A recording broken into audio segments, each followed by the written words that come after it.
one of the most poorly kept secrets is that a guy named Mark Robinson may run for governor.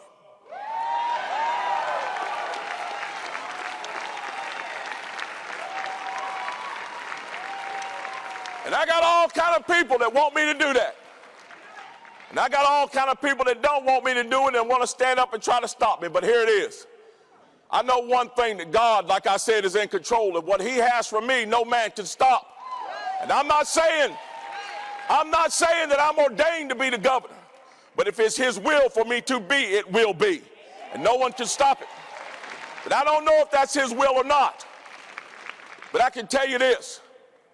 Somebody asked me not too long ago, they said, why do you want to be the governor?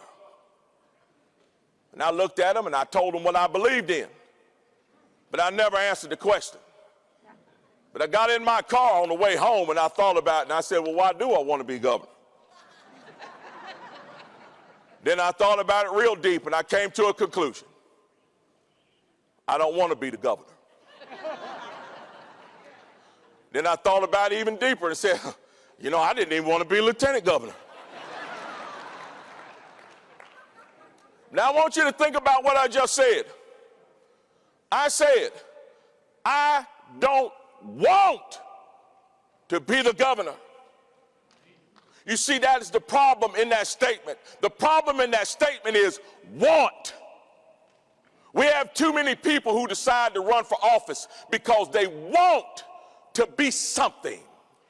They want to be a congressman. They want to be a senator. They want to be a governor. They want to be president. They want to be a big shot who pops his collar and looks down on the people, tells them what to do and has doors open for them. They have a title. They have armed guards. And they'll have a legacy, a political legacy of their fantastic political career that will follow them for life. They want.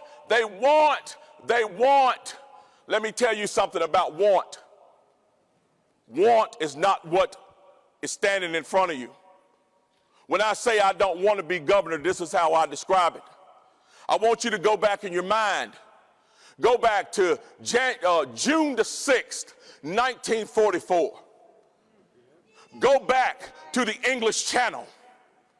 Find one of those Higgins boats.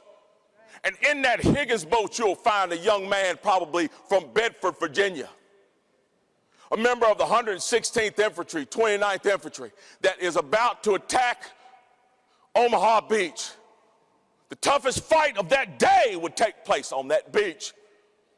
Some 70 to 80% of his comrades would be killed.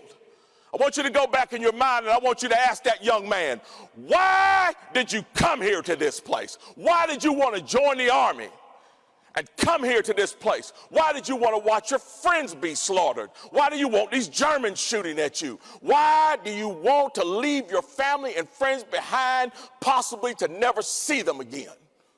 I would imagine that that young man would probably turn around and look at you and say something to the effect of, I didn't want any of this. Because this is not about want. This is about service. You see, my nation is in trouble. The Japanese bombed Pearl Harbor, and Hitler is murdering his way across Europe.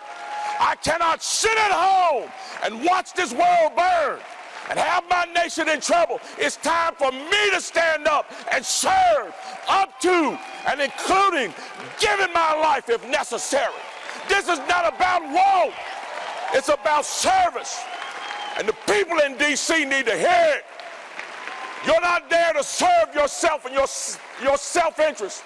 You're there to serve the people of this nation and the state you represent, the area that you represent. Yes, up to and including your political life if necessary. You see, that's another thing we need to thank God for right now. We got some folks like Dan Bishop that'll go to Washington, D.C. and make sure that we fight to bring real leadership back to that entity. Because that's what it's time for, folks. It's time for our political class to understand why they are there. They're not there to get rich and reelected. They're not there to serve their own interest. They're not there to craft a political career that will follow them for the rest of their life and get them paid for the rest of their life. They are there to do what the founders intended it to be. Service. To be service to the people that elected them to those positions. You see, because sometimes when you're doing the right thing, it gets tough out here on this old road. The media comes after you. Sometimes your own party comes after you. But you got to keep going. And why do you got to keep going? I don't know what your reason is, but I've got my reason. I've got what I call my core. My core is my grandbabies. See, because I got to build a future for them to make sure that they can live the life of freedom, same kind of life of freedom that I lived. This morning I talked to them by phone. They were at their home. They were with their mom and dad. And they were doing science experiments. Had on little white lab coats and glasses, and they said, we're doing science experiments.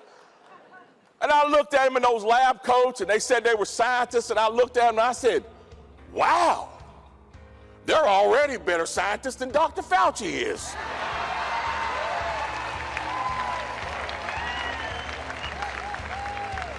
But seriously, that's what I fight for every day, to leave them a legacy of freedom.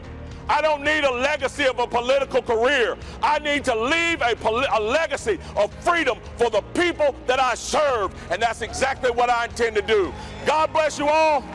God bless the United States of America, and God bless the great state of North Carolina. Thank you.